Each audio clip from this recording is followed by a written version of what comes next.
This video will focus on how market prices move and how they are influenced by major players.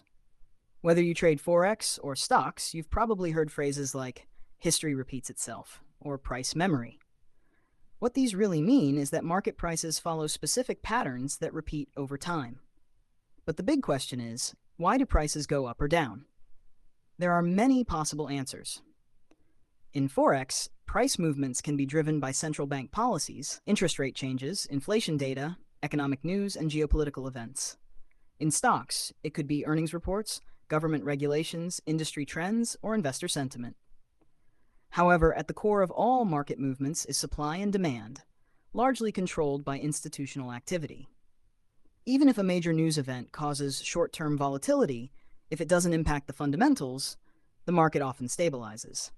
But certain events, like central bank interventions in Forex or weak earnings reports in stocks, can lead to prolonged trends. This is why it's crucial to understand who actually moves the market. The two types of market players. 1. Retail traders. These are individual traders, including small investors, day traders, and hobbyist traders. 2. Institutional traders.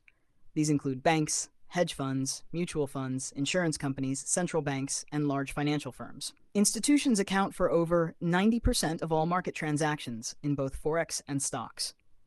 This means that most of the price action you see is not driven by small retail traders, but by massive institutions trading in huge volumes. Institutions generally trade based on macroeconomic fundamentals in Forex and financial reports in stocks. However, in both markets, algorithmic trading has become dominant, meaning much of the market movement is automated and data-driven. Because institutions control most of the market's liquidity, their buying and selling decisions dictate price trends on daily and weekly timeframes. Even large intraday moves or sudden price swings are often caused by these big players. This is why professional traders follow institutional money. How institutional trading impacts market movements. No trade occurs without an institution taking one side of the order. If you place a buy order for your USD or a stock like Apple, the price will not move unless institutions are also buying at that price. Similarly, a stock or currency pair won't drop unless institutions are selling at those levels. So the key takeaway here is, always trade in the direction of institutional money. The market will always go where large players want it to go because they have the financial power to move it. Now, let's explore an important scenario. You develop a profitable trading strategy, and it works well for a while, but suddenly it stops working. This is a common frustration for traders. Why does this happen? The answer is simple. Markets evolve and shift between different phases. If you use a trend-following strategy, it will eventually fail in a ranging market. Likewise, if you rely on range trading, you will struggle when the market starts trending. Markets move in cycles, and trading strategies only work in specific conditions. Understanding market phases in detail. 1. Accumulation phase, smart money buying. This phase happens after a downtrend when institutions quietly start accumulating positions. Since they trade massive volumes, they can't buy everything at once. It would push prices too high and reduce their profits. Instead, they buy slowly over time in small increments.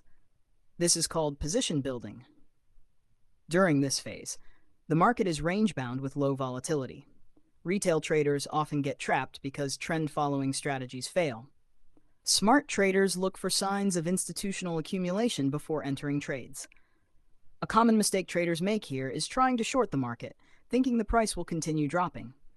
In reality, institutions are preparing for an uptrend. 2. Uptrend. Advancing stage.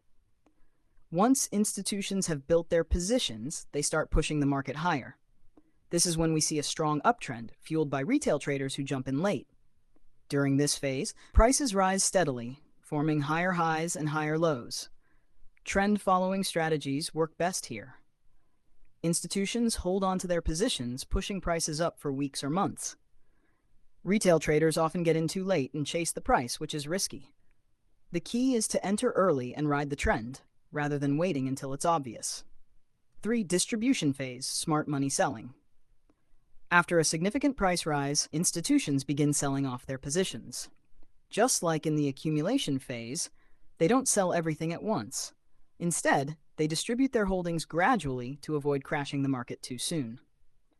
During this phase, the market remains in a range similar to accumulation. Volatility is usually high due to uncertainty. Retail traders often get trapped, thinking the market will continue rising. This phase is tricky because it looks like accumulation. But instead of preparing for a rally, institutions are preparing for a downtrend. 4. Downtrend, declining stage. Once the distribution is complete, the price breaks down, leading to a strong downtrend. This is when selling pressure dominates, and most traders either exit their positions or hold on, hoping for a recovery.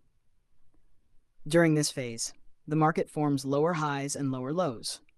Panic selling increases volatility. Smart traders who understand short selling can profit significantly. Most retail traders suffer in this phase because they don't know when to exit.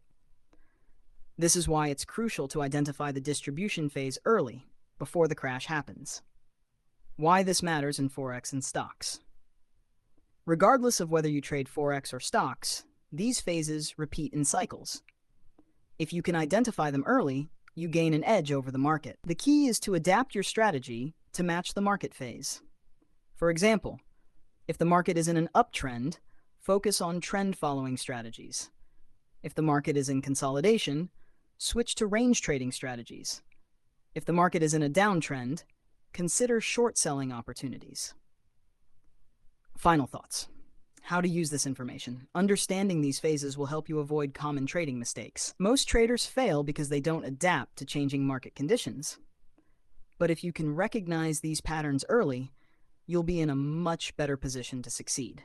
If this helped you understand why prices move, hit that like button and subscribe for more trading tips. Stay sharp, stay profitable.